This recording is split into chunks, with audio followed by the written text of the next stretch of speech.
வேலை ஆரம்பிச்சோம். எல்லா தடைகளையும் தேவன் உடைத்தெறிந்து மகிமையாய் பிரதிஷ்டை பண்ணி கொடுத்தார். பிரதர் டிஜே தினகரன் வந்து அதை ஆசீர்வதித்து பிரதிஷ்டை பண்ணி கொடுத்தாங்க. எனக்கு அன்பானவர்களே, மலை போல உள்ள பிரச்சனைய ஒண்ணு இல்லாம பண்ணிட்டார் ஆண்டவர்.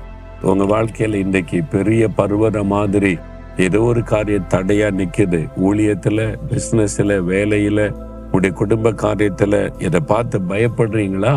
பயப்படாதங்க. பெரிய பர்வதம் சமபூமியாய் மாறும், வழி திறக்கும். எது தடையா நிக்குதோ அது காணாமல் போய்விடும். ஆண்டவர் அதை செய்வார். விசுவாசிக்கிறீங்களா? பெரிய பர்வதமே, எனக்கு முன்பாக எழும்பி தடை உண்டு பண்ணுகிற பெரிய பர்வதமே, இயேசு கிறிஸ்துவின் நாமத்தில் சமபூமி ஆவாய். இயேசுவின் நாமத்தில் நீ முற்றிலும் அகற்றப்பட்டு போவாய். இயேசு கிறிஸ்துவின் நாமத்தில் நான் முன்னேறி செல்லுவேன். காரியம் வாய்க்கும். இயேசுவின் நாமத்தில். ஆமேன், ஆமேன்.